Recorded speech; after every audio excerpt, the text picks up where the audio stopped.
Nos ha visitado aquí en los estudios de la RCC el ministro de Gobierno de la provincia de Buenos Aires, Carlos Bianco. Así es, ¿qué tal, Pablo? Buenos días, gracias por el espacio en principio.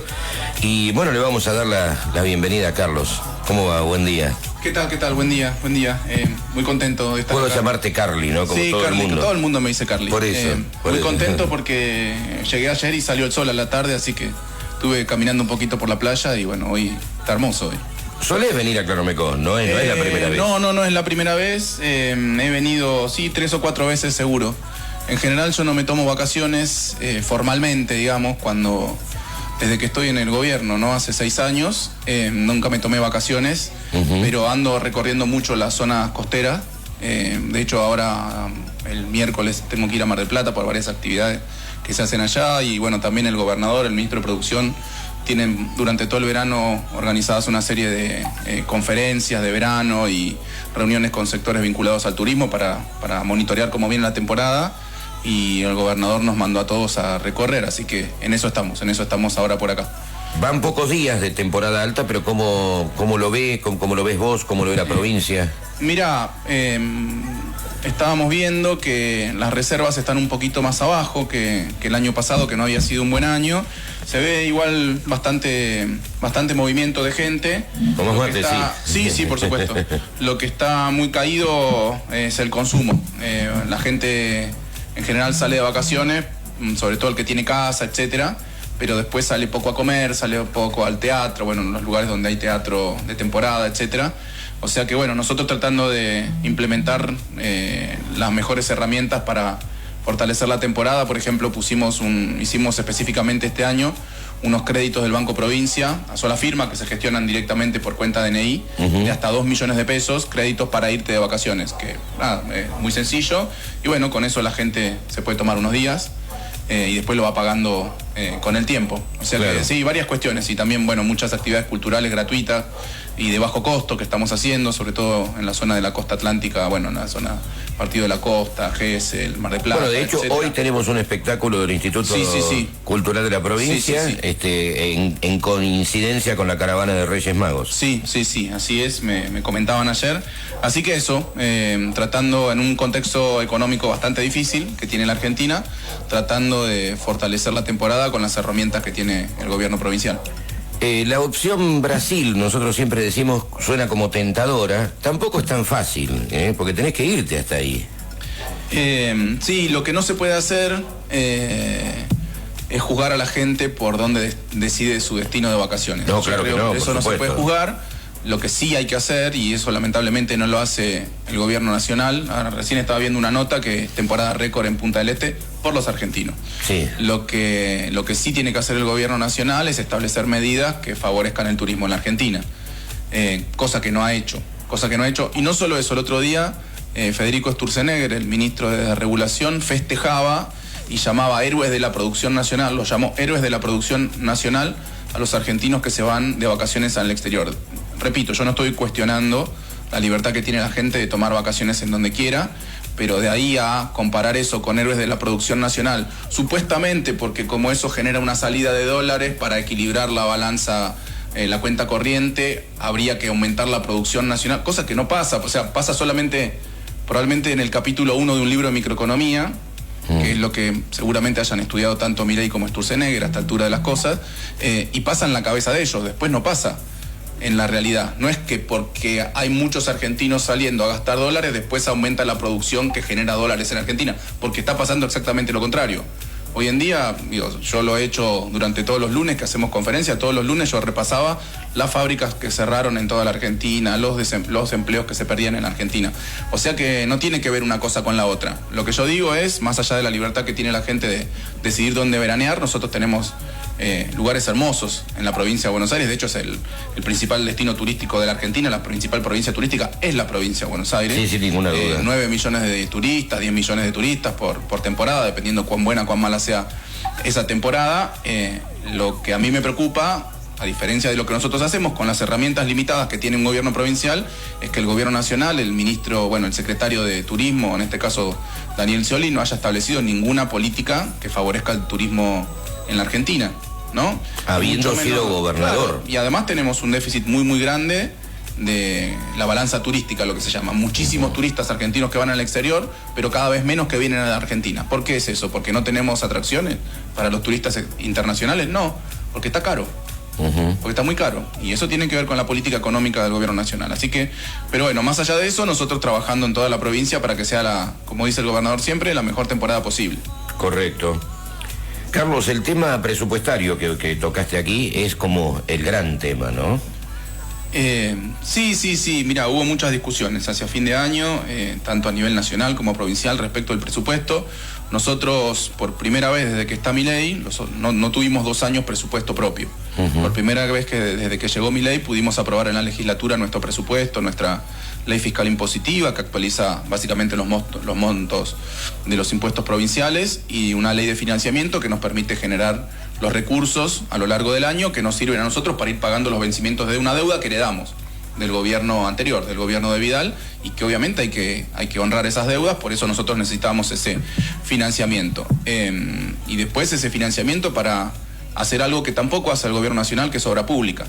Nosotros somos probablemente la provincia hoy en día en donde hay más obra pública, con un gran esfuerzo presupuestario por parte del gobernador, del ministro de Infraestructura, de todo nuestro gobierno, de las distintas unidades ejecutoras de obra pública.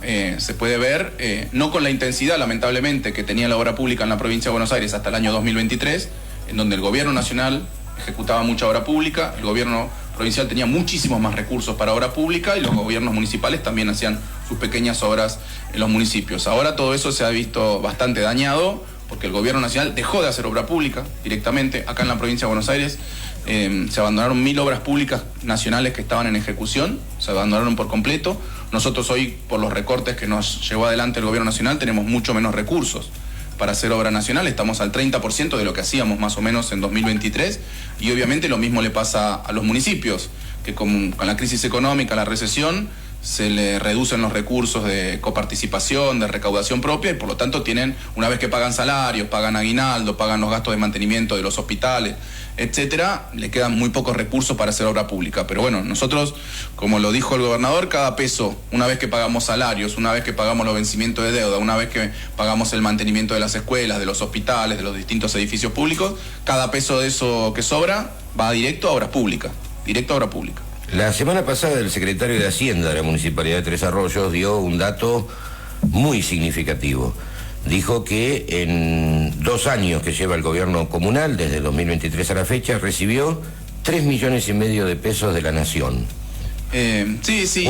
Y hizo el paralelismo con el año 2011, cuando dijo que el 70% del presupuesto municipal era de recursos de Nación, que venían a través de diversos programas. Sí. Y bueno, pasó en todos lados, ¿eh? A nosotros, bueno, lo hemos denunciado múltiples veces en la provincia de Buenos Aires, los recortes que nos hicieron tomando la obra pública que se paró, ¿no? Esas 1000 obras públicas a una evaluación actual, los distintos programas nacionales que se recortaron y un montón de fondos que legítimamente venían a la provincia por ley, que nosotros estamos haciendo 7 causas, 7 reclamos ante la Corte Suprema de Justicia de la Nación, nos recortaron 14,7 billones de pesos, 14,7 millones de pesos, te iba a hacer esa que pregunta. Hoy la provincia no los cuenta. Bueno, para pagar salarios de los trabajadores, los salarios de los policías, de los médicos, la obra pública, etcétera. Y por lo tanto, obviamente, hemos tenido que destinar muchísimos recursos propios justamente para esos costos, para esas inversiones que son totalmente necesarias. Pero bueno, es lo que te digo, la manta corta, el problema de la manta corta. Vos tomás recursos que antes derivabas para obra pública para pagar gasto corriente, porque ya no tenés el auxilio de los programas nacionales, y bueno, tenés menos para obra pública. Sí, claro. Para obra pública. Te quería consultar, Carlos, sobre el tema de una de las obras muy importantes que, bueno, es muy utilizada, la ruta número 3, la ruta nacional 3, una obra que justamente convierte en autopista, la ruta 3, el trayecto de Cañuelas a Azul. Sí. Una obra que ya tiene sus años, pero que, bueno, se vio justamente interrumpida por esto que vos decías, pero la provincia de Buenos Aires hizo un esfuerzo, ¿no? Me parece, por unos meses, para continuar. Quiero saber el estado de... No, mira, no... En ese caso no, nosotros le hemos solicitado al gobierno nacional múltiples veces que retome la construcción de la autopista, pero también que repavimente y mantenga los otros tramos hasta Patagones. Tal cual, sí. De la ruta 3. Pues yo, la verdad, la hice manejando yo. Ahora cuando vine, está destrozada. Hay tramos en donde la ruta 3 está destrozada, sí. Sobre todo el tramo digamos, desde Azul o La Barría hacia la capital, hacia La Plata. Esa parte, ese tramo que hay mucha camiones de carga de piedra, de cemento, etcétera. Sí. Los huellones a veces son de 10, 15 centímetros, sí. Y eso es gravísimo, pero mucho más grave cuando llueve, que se hacen una especie de piletones, el auto te puede hacer aquaplaning. Sí. Bueno, la verdad que es gravísimo y el gobierno no lo hace. El tramo que se iba a hacer de autopista quedó abandonado, es una obra nacional. A nosotros con gusto, si tuviésemos los recursos y la jurisdicción, lo tomaríamos. Lo que pasa es que nosotros no podemos ni siquiera, aunque tuviésemos los recursos, tampoco lo podemos hacer si no nos lo autoriza el gobierno nacional. Claro, porque es ruta nacional, justamente. Claro, es una ruta, es como que, te digo el paralelismo, es como que vos quieras hacer una piecita en la casa del vecino.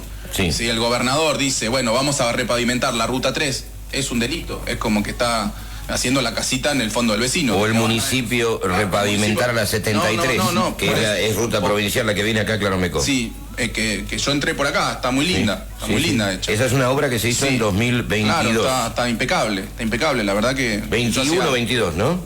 Sí, yo había venido acá hace 2 años y ya estaba, creo que fue el año que se inauguró o al año siguiente. Sí, fue ahí muy cerquita de la pandemia que se terminó pero bueno, ese tramo de asfalto. La ruta provincial 73 está terminada y está impecable, la ruta 3 está hecha un desastre. La ruta 3, que es nacional, está hecha un desastre. Por eso digo, el tema del presupuesto del financiamiento, hasta hace poco eran 12 billones, ahora ya son 14. Porque vamos a actualizar, eso era a precios de agosto de 2025 y vamos actualizando por la inflación. Y por los programas que se discontinuaron, que sigue corriendo el relojito, que nos deberían estar girando el dinero. Son estas 7 causas que nosotros presentamos ante la Corte Suprema de Justicia de la Nación, que son fondos que deberían seguir llegando a la provincia, pero que dejaron de llegar. Y hasta que no tome una definición la Corte Suprema de Justicia de la Nación, no van a llegar. Y lamentablemente la Corte Suprema estas cuestiones las decide por ahí en 4, 5, 8 años, cuando devienen abstractas. Claro. Cuando ya hay otro gobierno, cuando ya hay otras prioridades, etcétera. Así que, bueno, nosotros por eso le hemos solicitado a la Corte Suprema que le dé celeridad a todos los pedidos que hizo el gobierno de la provincia de Buenos Aires. Todavía no hemos tenido suerte con eso. Carly, en 2025 hubo elecciones en la provincia de Buenos Aires. El gobierno se impuso, ganó claramente el 7 de septiembre, después a nivel nacional sufrió un revés y todo el mundo empezó a hablar del desdoblamiento, ¿no? Si era correcto, si no era correcto. Axel Kicillof lo planteó acá en Claromecó hace un año, en enero. Sí, me acuerdo. Fue la primera vez que habló de desdoblar, ¿no? Cuando hizo una conferencia en el Club Recreativo. Sí. ¿Fue lo correcto, no fue lo correcto? ¿Qué fue lo que pasó? Y sí, yo creo que sí, porque si no lo hubiésemos hecho, hoy tendríamos, por varias razones, ¿no? Hay razones políticas y hay razones operacionales de funcionamiento.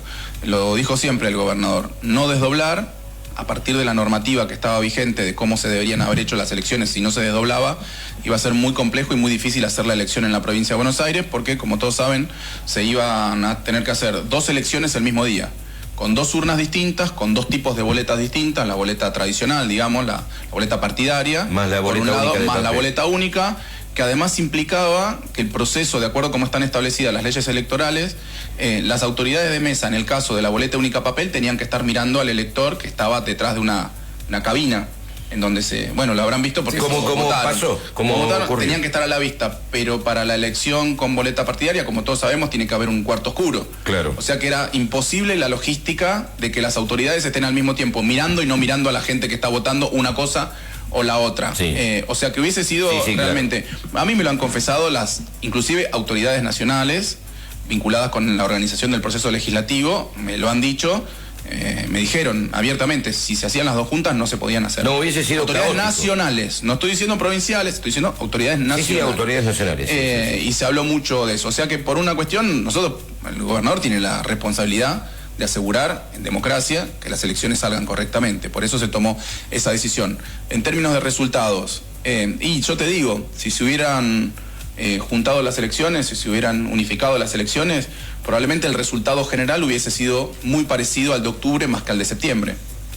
Porque cuando hay elección nacional, eso arrastra, esas definiciones arrastran a las elecciones provinciales. Nosotros decimos, cuando se discutió la provincia, cuando se discutió lo que se hace en los municipios, ganamos muy claramente, por 14 puntos. Sí, Eso para nosotros era un plebiscito de la gestión provincial. Y ganamos por 14 puntos. Yo creo que ahí la gente valoró muchísimo, bueno, esto que vengo contando, que a pesar de la crisis económica, a pesar del recorte de recursos, la provincia sigue sosteniendo los hospitales, las escuelas, la educación pública, etcétera, etcétera. Por eso nos ha votado. Después, cuando la elección se discutió a nivel nacional, el resultado fue otro, también muy manoseado todo, ¿no?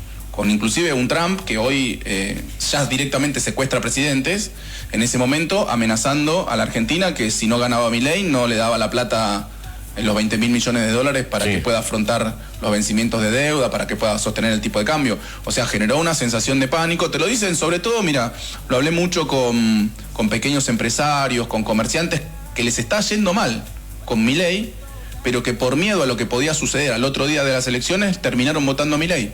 Porque dijeron, no, a mí la verdad me estoy fundiendo con Milei. Ahora, pero Trump dijo que si no ganaba Milei no le daba los dólares, y eso implicaba que al otro día teníamos una devaluación, que los precios se iban al cielo nuevamente, que la actividad iba a ser nuevamente resentida. Así que muchos votaron con pánico ante las amenazas de Trump. O sea, fue efectiva la campaña de Trump, a pesar de que también viola las distintas regulaciones internacionales. Un presidente no se puede intrometer de esa forma en los asuntos internos de otros países, en la elección, levantándole el brazo a un candidato, amenazando que puede poner plata, pero que puede financiar a un gobierno, pero que solamente si gana un candidato. La verdad que eso también, digo, porque ahora se empieza como a naturalizar todo. Claro, vos decís, y bueno, si acaba de secuestrar un presidente, bueno, que haya dicho que si perdía Milei no nos daba 20.000 millones de dólares, te parece poco. Pero también es ilegal eso. También es ilegal entrometerse políticamente en los asuntos internos de un país extranjero, de acuerdo a la Carta de las Naciones Unidas, a las distintas normativas internacionales y al uso y costumbre, sobre todo. O sea que bueno, ese es nuestro diagnóstico, nuestro análisis.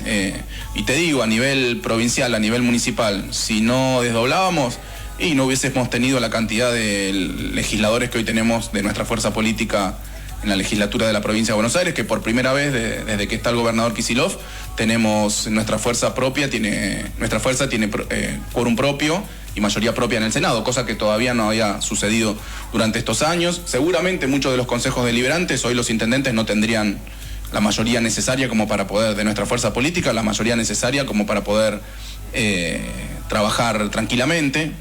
Así que nosotros lo vemos como muy positivo. Siempre se habló de eso, del desdoblamiento, ¿no? Sí. De la atracción de los intendentes, tracción, ¿no?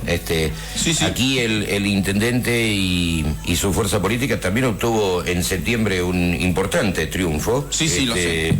Claro, sí, claramente lo sabes. Que a nivel nacional es bastante difícil de transmitir esa atracción de los intendentes, ¿no? A nivel provincial es mucho más visible, palpable. Sí, efectivamente. Nosotros, bueno, para las dos campañas hemos trabajado directamente con los intendentes de nuestra fuerza propia y también obviamente en los distritos en donde nuestro partido político, nuestro frente político, mejor dicho, no gobierna. Trabajamos con los referentes locales, pero quedó muy claro que sobre todo cuando se discutió lo que hace la provincia y lo que hacen los intendentes municipales, ganaron los oficialismos, digamos. Ganaron los oficialismos, que bueno, era lógico, era una de las razones políticas por la que nosotros planteábamos el desdoblamiento. Sí, obviamente, claro, ¿no? Claro que sí. Bueno, el tema lo tocaste vos mismo, ¿no? Es el gran tema del momento, Trump, Venezuela, etcétera, etcétera. Sí, pero ya más que Venezuela, porque la verdad que uno no se deja de sorprender. El último acto fue una aberración, una violación abierta del artículo 2 de la Carta de las Naciones Unidas, ingresar a un país por la fuerza, secuestrar a un presidente. Te puede gustar o no, te puede gustar más o menos, es el presidente en ejercicio de ese país, secuestrarlo a través del uso de la fuerza. Bueno, de hecho, creo que la gran mayoría de los países del mundo han condenado ese accionar, independientemente de si tenían una simpatía o no con el presidente Maduro. Lamentablemente Argentina ha tomado, el gobierno nacional, ¿no? Ha tomado el curso de no respetar la normativa internacional y el derecho internacional. Mira, hubo muchos países europeos, por ejemplo, que dijeron, bueno, nosotros no estamos de acuerdo con Maduro, que lo consideraban una dictadura, etcétera, pero inmediatamente decían, ahora esto no se puede hacer. Claro. Esto no se puede hacer. Y ahora acabo de ver que dice que van a tomar el gobierno de Cuba. que amenazaron a Petro, que se quieren quedar con Groenlandia, que es una isla que pertenece a otro país, a Dinamarca, que ya habían amenazado con el canal de Panamá, que ya habían amenazado con bombardear México. O sea que me parece que estamos sentando una espiral muy, muy preocupante, realmente muy preocupante. No es gratuito ni simpático lo que está haciendo el presidente Trump. Si vamos a hablar de una dictadura, esto se parece bastante, ¿no? Se parece bastante. A mí me gusta mucho la historia. Sobre todo porque no tiene además la aprobación del Congreso de los Estados Unidos para hacer una invasión. Sí. Que eso lo tiene que aprobar el Congreso de los Estados Unidos. Sí, no está aprobado por el Congreso. Ni siquiera se discutió en el Congreso de los Estados Unidos. No pasó. Parece que se están violando normativas internacionales, derecho internacional, pero también derecho interno de los Estados Unidos. Te decía, me gusta revisar un poco la historia y recordaba un discurso memorable de Raúl Alfonsín en los jardines de la Casa Blanca ante Ronald Reagan. Sí, en aquel momento recuerdo. se discutía sobre el gobierno sandinista en Nicaragua y ahí fue donde Alfonsín habló de la autodeterminación de los pueblos. Sí. Literalmente le puso los puntos a Reagan en la cara, digamos. Sí. Así es. Sí, bueno, aparte son principios que históricamente ha respetado la Argentina. La autodeterminación de los pueblos, la no injerencia en países extranjeros, el respeto del derecho internacional, los derechos humanos. Lamentablemente este es un gobierno que está pisoteando. Mira, yo tengo bastante conocimiento y muchos vínculos, muchos contactos con diplomáticos de carrera, porque yo estuve 4 años en la Cancillería como secretario de negociaciones económicas internacionales, de relaciones económicas internacionales. Sí, así es. Y la verdad que, yo lo hablo con ellos, están aterrados. Porque hay toda una tradición muy respetada en el mundo diplomática de Argentina, como propuestas de Argentina ante los distintos conflictos que se deben solucionar en términos pacíficos, a través del diálogo internacional, a través de las instituciones que plantean las Naciones Unidas, a partir de los distintos acuerdos internacionales, que hoy se están pisoteando, solamente por un alineamiento automático, absolutamente acrítico de lo que está haciendo Estados Unidos. A mí me parece muy, muy peligroso, porque además empezás a mirar con preocupación hacia adentro. Si hay un gobierno que festeja que no se respete el derecho internacional para la invasión de un país, bueno, ¿qué nos queda hacia adentro? Si no respeta las leyes internacionales, probablemente tampoco tenga mucho interés en respetar las leyes nacionales. Y estamos con Carly Bianco, ministro de Gobierno de la provincia de Buenos Aires, que está visitando Claromecó, digo para los que recién se enganchan. En el contexto macropolítico, eso a mí me cuesta siempre analizar. La guerra definitiva de Estados Unidos es con China. No, yo no creo que hoy haya una posibilidad de conflicto con China, sobre todo porque China no ha planteado ningún conflicto imperial, si querés, contra los Estados Unidos. Yo pero ahora por el comercio, básicamente. Bueno, ¿no? en el comercio sí, y eso es lógico y es natural que haya disputas comerciales a nivel mundial, sobre todo cuando hay muchos que hablan de multipolaridad o de un mundo multipolar, donde distintos polos regionales van a generar sus propias regiones y sus propias zonas de influencia. Yo lo veo más, lo he discutido con bastante gente, lo veo más como una transición hegemónica, lo que está sucediendo. Hay 2 hegemones, la potencia hegemónica que hoy está relativamente debilitada tecnológicamente, comercialmente, productivamente, que es los Estados Unidos, no militarmente, obviamente. Sí, claro. Y después hay un pretendiente de hegemón, digamos, alguien que pretende ser el nuevo hegemón mundial, que es China, en donde ha avanzado muchísimo en términos tecnológicos, en términos comerciales, en términos productivos, también en términos militares, pero hoy no tiene la principal potencia militar del mundo, China. Pero esa es la disputa que se está dando. Hasta ahora, esa disputa se ha visto sobre todo, como decíamos recién, en disputas tecnológicas, por el 5G, por las conexiones alrededor del mundo de tipo 5G, por las tecnologías de microchips, de inteligencia artificial, etcétera, y en términos comerciales. Mirá cómo ha cambiado el mundo. Simplemente, mira, yo estuve en Cancillería desde 2011 hasta 2015, recorriendo todos los foros internacionales vinculados con la economía.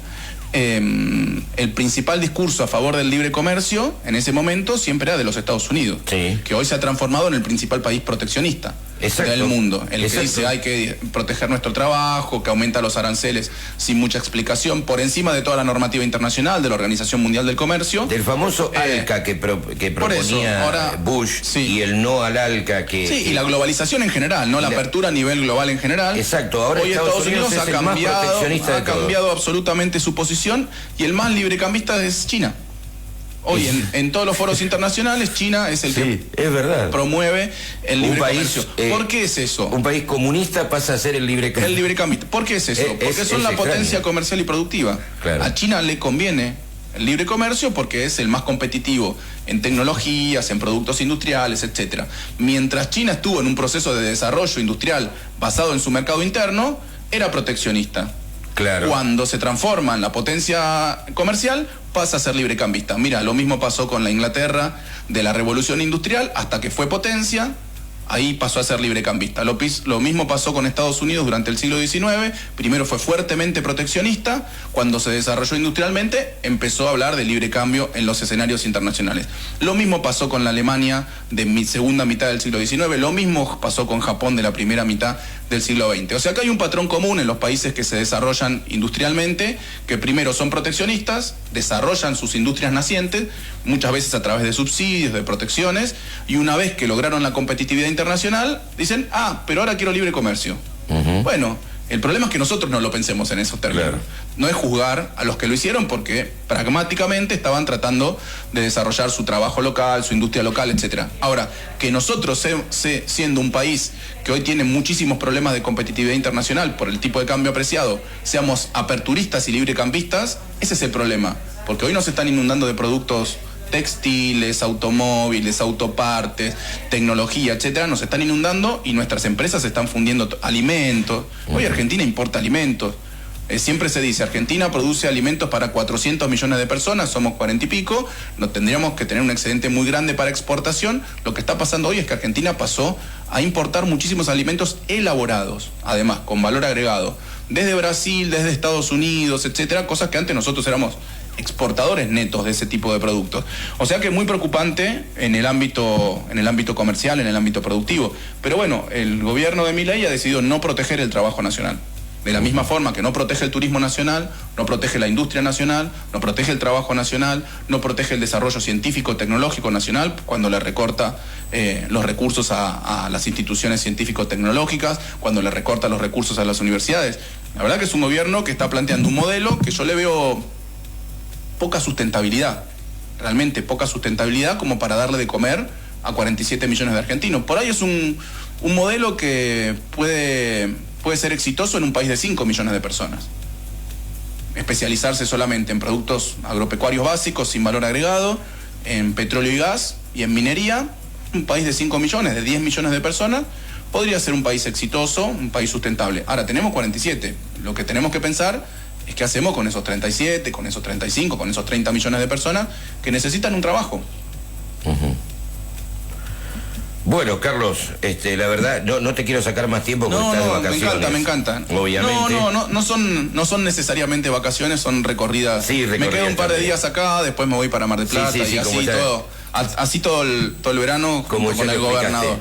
Hay varias preguntas de la gente que te las voy a dejar, Pablo, pero había una de Lucas que decía si hay alguna obra de infraestructura aprobada para 3 arroyos a lo largo del presupuesto 2026. Mira, hay varias anunciadas, nosotros estamos recién empezando el año, ahí está nuestro ministro de Infraestructura, Gabriel Catopodis, viendo las ejecuciones. Ahora la verdad que no tengo la información acá, no la tengo a mano, pero vamos a seguir trabajando con 3 arroyos como lo hemos hecho todo este tiempo, que se han inaugurado muchísimas obras desde que llegó el gobernador Kicillof, antes con el intendente Sánchez, ahora con Pablo. Con Pablo, sí. Obviamente que tenemos contacto permanente, probablemente hoy lo vea porque había quedado en tener una reunión con él. Bien, perfecto.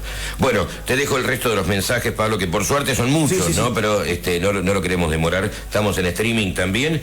Bueno, Carly, muchísimas gracias por esta visita, muy amable. No, gracias a ustedes porque yo publiqué una fotito Así es. Una foto muy linda que saqué ayer cuando estaba caminando un ratito por la playa a la tardecita. Así es. Y le puse bueno, bonito y bonaerense. Sí. Claro, me quedó bueno, bonito y bonaerense, y ustedes me convocaron, así que muchas gracias. Las Obviamente. vimos, yo te cuento cómo fue. Le digo, mirá, Pablo, está Carly Bianco en Claro Mecó. Mandó la historia y... Nos tiramos el lance de invitarlo, y fue él el que te envió una invitación. Y bueno, acá estamos, al instante. Sí, acá estamos. Instante. No, que yo en el medio, obviamente uno no se toma vacaciones porque, de hecho, hoy toda la mañana estuve, mientras desayunaba, llamando por teléfono a intendentes, viendo problemas que había. Bueno, Sí, de tuvimos hecho, un antes desborde de residuos cloacales en la ruta 11 ahí frente a Pinamar, y estábamos con ese tema, con la policía ambiental. O sea, que uno no hablé con el intendente de Pinamar, el intendente de Madariaga. Bueno, no existen las vacaciones. Antes de salir al aire estabas resolviendo una y otra, un problema de electricidad en La Plata también, sí.